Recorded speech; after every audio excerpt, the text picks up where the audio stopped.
محبت مکاں سے لامکاں تک کا سفر ہے۔ محبت رنگ ہے، روپ ہے، سروپ ہے، سروں کا حسین سنگم ہے۔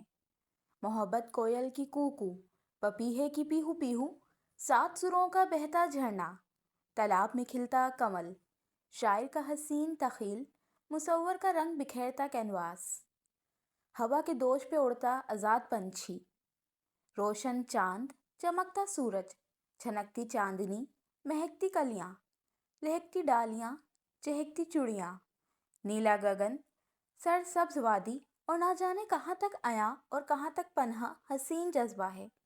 محبت ایسا دریا ہے کہ بارش روٹ بھی جائے تو پانی کم نہیں ہوتا۔ تجھے محبت کرنا نہیں آتا، مجھے محبت کے سوا کچھ نہیں آتا۔ زندگی گزارنے کے دو ہی طریقے ہیں محسن، ایک تجھے نہیں آتا، ایک مجھے نہیں آتا۔ مسٹر احسن حماد خان، تم کو معلوم نہیں تم ساحر ہو۔ تم نے میرے من کو محبت جیسے جذبے سے مانوس کروایا ہے۔ مجھے علم ہے کہ یہ چاہت یک طرفہ ہے، لیکن میں دعا صدیقی اس یک طرفہ محبت کو دو طرفہ محبت میں بدل کر دکھاؤں گی۔ تم نے مجھے دیوانہ بنا دیا ہے۔ تمہاری سرخ و سفید رنگت، لمبی ہائٹ، مضبوط جسامت، گہری براؤن ذہانت سے بھرپور چمکتی آنکھیں، نفاست سے سیٹ کیے ہوئے سلکی براؤن بال، تم مردانہ وجاہت سے بھرپور جاذب نظر ہو۔ میں صرف چند دنوں میں تمہاری چاہت و رفاقت کی طلبگار بن گئی۔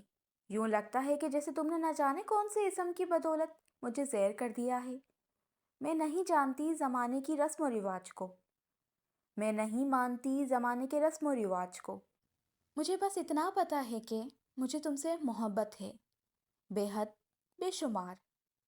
میری نظر میں یہ بات کوئی معنی نہیں رکھتی کہ تم شادی شدہ اور دو بچوں کے باپ ہو۔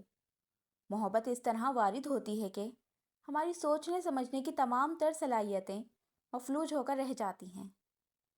میں نے اپنی 19 سالہ زندگی میں کافی ہینڈسم، ڈیشنگ، چارمنگ مرد دیکھے ہیں، لیکن تم میں نہ جانے کون سی کشش ہے جو لمحہ بہ لمحہ مجھے تمہاری جانب کھینچتی ہے۔ مجھے محبت ہے، محبت ہے، محبت ہے۔ تمہیں پانا میری زندگی کا مقصد ہے۔ میں دعا صدیقی تمہیں پانے کے لیے کسی بھی حد تک جا سکتی ہوں۔ میں نے اپنی زندگی میں ہمیشہ جو چاہا ہے وہی پایا ہے۔ دعا صدیقی آفس میں اپنی راکنگ چیئر پر بیٹھی سوچوں کی وادی میں گم تھی۔ دعا کیا کر رہی ہو؟ ایمان کا میسیج آیا۔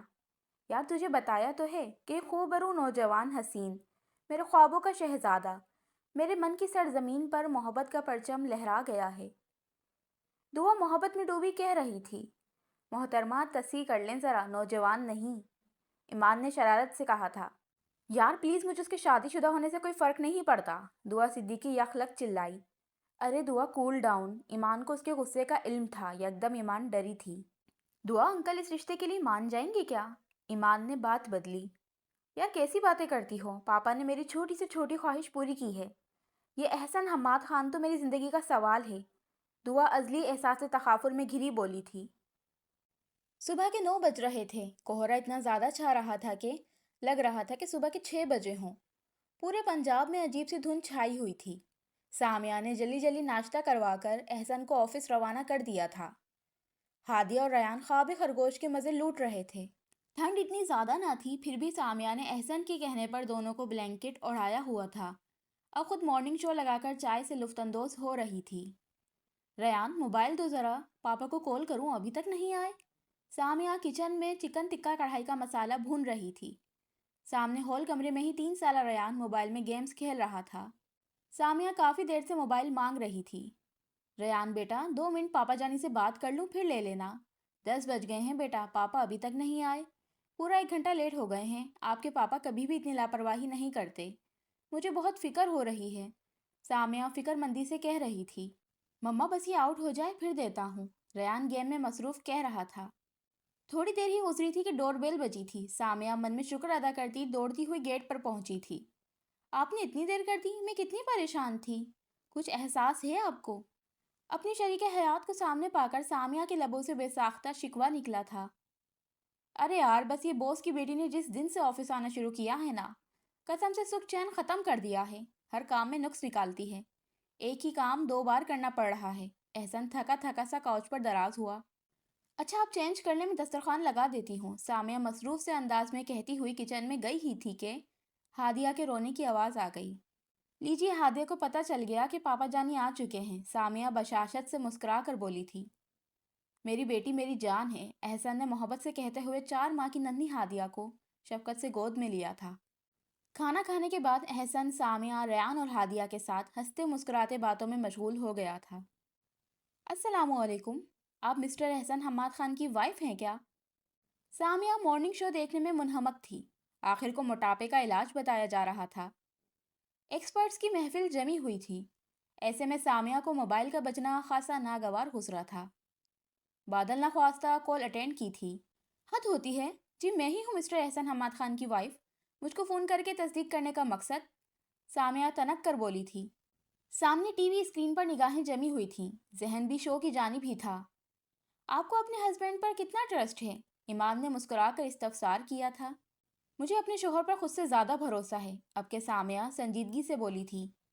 اگر میں آپ کو کچھ معلومات فراہم کرنا چاہوں، صرف اور صرف آپ کی بھلائی کی خاطر، ایمان نے چلاکی سے بات شروع کی تھی۔ میں سمجھی نہیں، سامیہ واقعی الجھی تھی۔ مطلب آپ کے ہسبینڈ کی سرگرمیاں بتاؤں تو؟ ایمان نے تجسس پھیلایا۔ پلیز سیدھے صاف لفظوں میں بات کریں، سامیہ ٹوکے بنا نہ رہ سکی۔ آپ کے شوہر نامدار کا آفس کے باس کی بیٹی دعا صدیقی کے ساتھ افیئر چل رہا ہے۔ جلد ہی دونوں رشتہ ازدواج میں منسلک ہونے کی پلاننگ کر رہے ہیں۔ یہ کیا بکواس ہے؟ سامیہ پوری بات سننے سے قبل ہی چلا اٹھی تھی۔ ایمان نے سیل فون کانوں سے دور ہٹایا تھا، اسے اسی طرح کے رد عمل کی امید تھی۔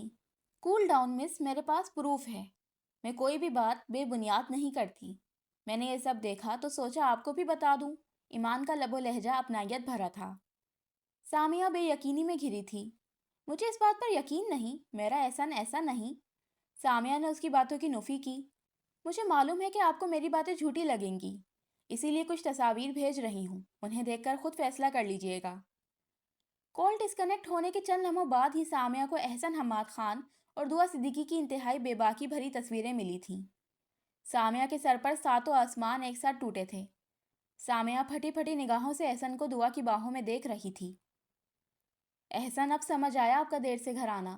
میں آپ کو کبھی معاف نہیں کروں گی، آپ نے میرا اعتبار توڑا ہے۔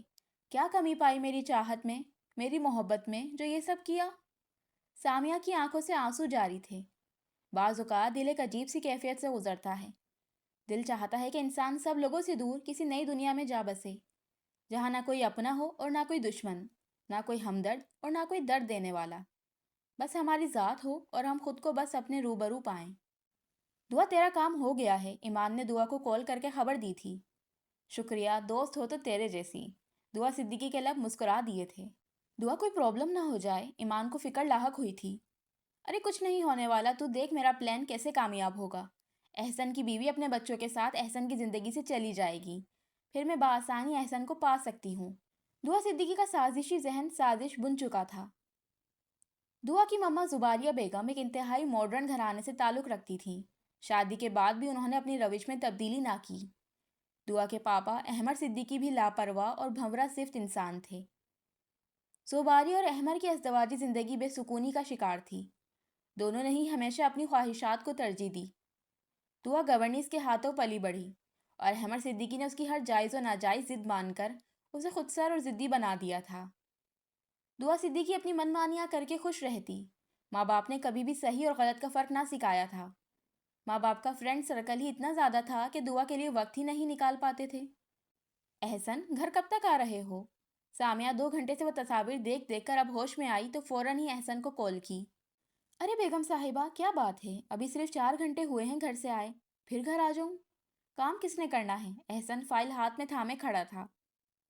احسن، میں سیریس ہوں، سامیہ چیخی تھی۔ ہیں؟ تمہیں کیا ہوا ہے؟ سب خیریت ہے نا؟ احسن فکر مند ہوا۔ کچھ خیریت نہیں، بس جلد از جلد گھر آؤ، سامیہ نے روتے ہوئے کہا اور کال کاٹ دی۔ اس کے پاس مزید حوصلہ نہ تھا۔ احسن، یہ سب کیا ہے؟ تمہیں ذرا سی شرم نہ آئی یہ سب کرتے ہوئے؟ احسن گھر میں داخل ہوا ہی تھا کہ سامیہ غم و غصے سے چلائی تھی۔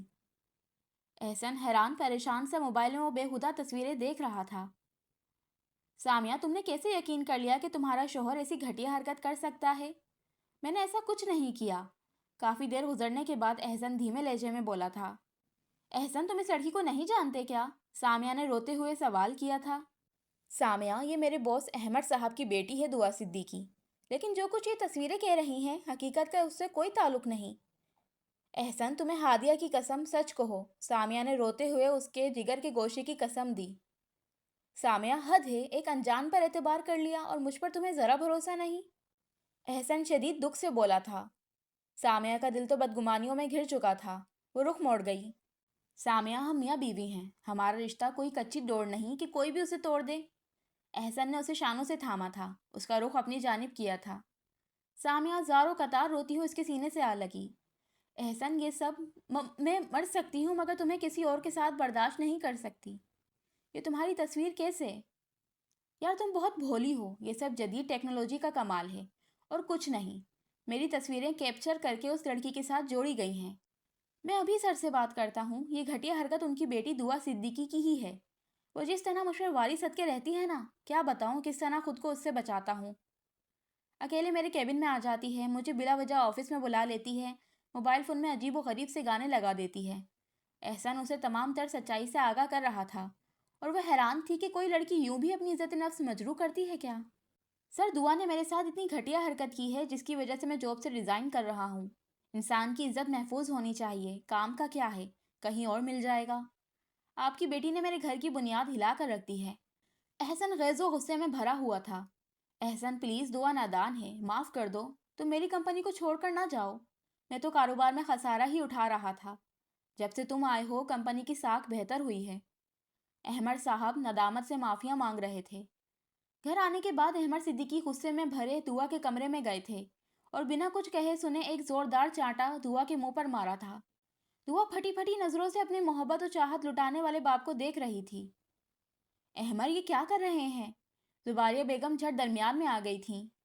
اپنا یہ حق اگر ہم نے صحیح وقت پر استعمال کیا ہوتا تو آج یہ دن نہ دیکھنا پڑتا۔ دعا شاکڈ تھی، وہ تو ہمیشہ سے ہی اپنی منمانیاں کرتی آئی تھی، اب ایسا کیا ہو گیا تھا؟ اور پھر مزید باتوں میں احمد صاحب نے انکشاف کیا تھا کہ دعا کی گھٹیا حرکت کی وجہ سے احسن جاب چھوڑ رہا تھا۔ کتنی منت و سماجت کرنی پڑی ہے۔ دعا کو تماچا اس کی تربیت و اصلاح کے لیے نہیں، کاروبار کو خسارے سے بچانے کے لیے پڑا تھا۔ سامیہ احسن پر شک کرنے کی وجہ سے شرمندہ تھی، احسن نے بھی درگزر کر دیا تھا۔ سامیہ، ہمارے پیارے نبی صلی اللہ علیہ وسلم نے فرمایا کہ میاں بیوی کو جدا کرنا شیطان کا پسندیدہ فعل ہے، اور ہاں کہیں پڑھا تھا، آپ اداس ہیں تو رہ لیں اداس، آپ کو رونا آ رہا ہے تو رو لیں، خاموش رہنے کا دل کر رہا ہو تو ہو جائیں خاموش، تنہائی اچھی لگ رہی ہو تو رہ لیں اکیلے، آپ کو جیسے اچھا لگ رہا ہو ویسے ہی رہ لیں، جو جذبہ یا احساس آپ کو محسوس ہو رہا ہو اسے محسوس ہونے دیں، روکنا نہیں ہے ان کو، یہ سب لہروں کی صورت آئیں گے اور گزر جائیں گے، ان کے سامنے کھڑا ہونے کی یا ان کو روکنے کی ضرورت نہیں، یہ رونا، اداسی، تنہائی سب فطری ہیں، اکثر یہ سب ہم پر غالب آ جاتے ہیں، بس یہ یاد رہے کہ یہ سب وقتی ہے، ان سب کو خود پر مستقل حاوی نہیں کرنا، اس لیے کچھ وقت اچھے سے رو کر، اداس ہو کر یا تنہا رہ کر پھر سے اٹھ کھڑے ہونا، مسکرا کر ایک نئے جذبے و ہمت کے ساتھ جینا۔ زندگی بہت خوبصورت نعمت ہے اور زندگی کا مزہ تو اکٹھے رہنے میں ہی ہے۔ سامیہ نم نگاہوں سے مسکرا دی تھی۔ تم میری محبت میرا جنون ہو، احسن نے سامیہ کو محبت سے اپنے بازوؤں میں سمویا تھا۔